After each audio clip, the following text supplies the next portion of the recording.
네, 여러분, 안녕하십니까.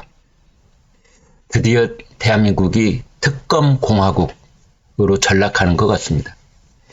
이제 자고 일어나면 특검, 자고 일어나면 특검, 이런 정국이 상당 기간 계속될 가능성이 높아지고 있습니다. 지금 이제 선거가 끝나고 새로운 주가 시작이 됐는데, 21대 국회에는 5월 말까지 임기가 남아 있습니다. 그래서 남아있는 임기 기간 동안에 이제 최상병 특검법 이걸 밀어붙이겠다. 5월 초에 이것을 통과시키겠다. 지금 이렇게 벼르고 있습니다. 날짜까지 박았더군요. 5월 2일 날. 최상병 특검법 있죠. 이태원 참사 특검법 있죠. 김건희 여사 도이치모터스 양평 고속도로 명품백 종합 특검 이런 얘기 나오고 있죠. 대장동 50억 클럽 특검 있죠. 또 조국이 벼르고 있다는 한동훈 특검법 있죠. 한동훈 특검법은 고발 사주 의혹 이제 이것하고 엮어 넣겠다 이제 이런 겁니다. 아무튼 민주당 쪽에서는 이제 민생이고 안보고 국제정세고 국내 물가고 이런 거는 이제 제쳐놓고 오로지 특검 중심으로 우리 정치판을 돌리겠다. 이런 지금 전략 속에 있습니다. 특검 공화국. 특검이 이제 4월 후반부 그리고 5월 블랙홀처럼 우리 정치 에너지를 빨아들일 가능성이 있습니다. 차라리 이럴 바야 상설 특검을 만들어 놓자라는 얘기가 다시 고개를 들 가능성이 있습니다. 우리나라는 이 상설특검이 만들어질 경우에 이른바 검찰, 공수처, 특검 이 검사들이 이 세 갈래로 나뉘어서 이른바 검찰과 공수처 특검 삼각파도가 계속해서 몰아치게 될 가능성이 있고 여기에 덧붙여서 국정조사 카드를 끊임없이 만지작거리고 있습니다. 따라서 지금 민주당이 하고 있는 이대로 진행이 된다면 드디어 특검공화국, 블랙홀, 그리고 상설특검, 국정조사 등등으로 얼룩지면서 드디어 망국의 길로 접어드는 것이 아니냐라는 걱정까지 나오고 있는 겁니다. 이제 민주당은 최상병 특검 총선 치르면서 명분이 축적됐다 이렇게 판단을 하고 있는 것 같습니다. 이태원 특별법도 선거 끝나면은 표결을 다시 하자 이렇게 여야가 합의를 해놓기 때문에 이것도 다시 테이블 위에 올려놓을 가능성이 있습니다. 윤석열 대통령이 9번 거부권을 행사를 했는데 그 거부권에 의해서 막힌 법들 예컨대 노란 봉투법 이제 이런 것들은 22대 국회에서 다시 재추진한다. 이런 전략을 민주당은 세워놓고 있습니다. 아무튼 윤석열 대통령을 압박을 하면서 국정 쇄신의 첫걸음은 최상병 특검이다. 이렇게 야당은 밀어붙이고 있습니다. 5월 2일 날 본회의에서 처리한다. 이제 이런 겁니다.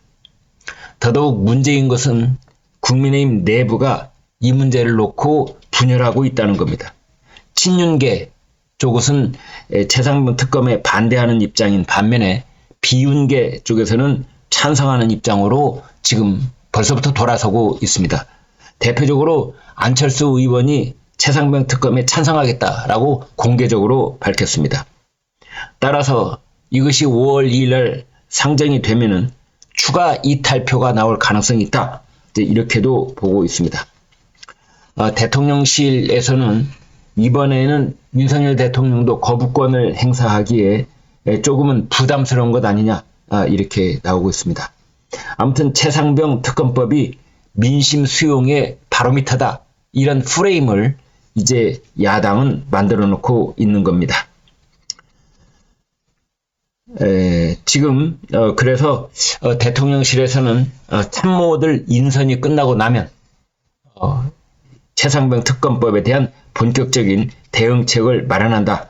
이제 이런 상황인데 전체적으로 보면은 전국이 아주 어수선합니다.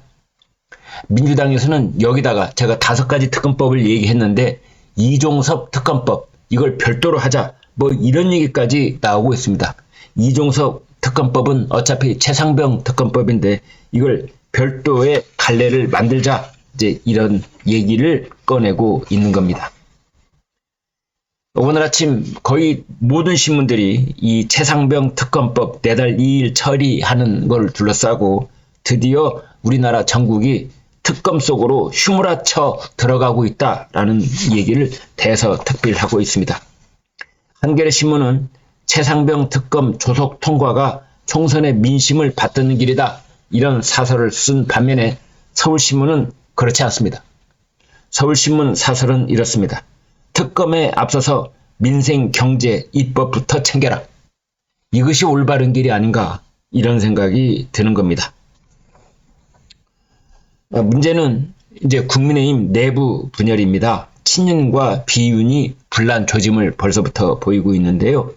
특히 여야 영수회담, 대통령과 이재명 대표의 만남, 그리고 최상병 특검 이 2가지를 놓고 여당이 분열하고 있는 모습입니다.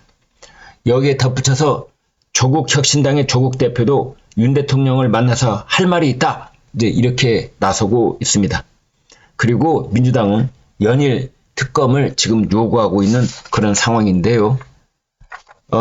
국민의힘 내부가 친윤이 이 독점적 상황이었다면 이제는 친윤, 비윤, 그리고 친한동훈 이렇게 3가지 계파로 나뉘는 게 아니냐, 국힘의 내부 사정이 재편되는 것 아니냐 이런 얘기가 나오고 있습니다.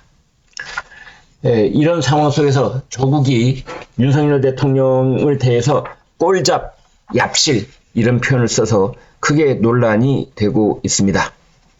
윤석열 대통령에 대해서 조국이 만나자 뭐 이런 얘기를 하면서 동시에 이런 얘기를 했습니다. 검찰을 이용해서 정적을 때려잡으면 총선 승리와 정권 재창출은 무난하다고 믿었을 것이다. 꼴잡하고 얍실한 생각이다. 뭐 이런 얘기를 했는데요. 조국은 잘못 얘기한 겁니다. 우리나라는 단임제이기 때문에 대통령에게 당선되는 순간 사실은 정적이 있을 수가 없습니다. 그 다음이 없는데 어떻게 정적이 가능하겠습니까?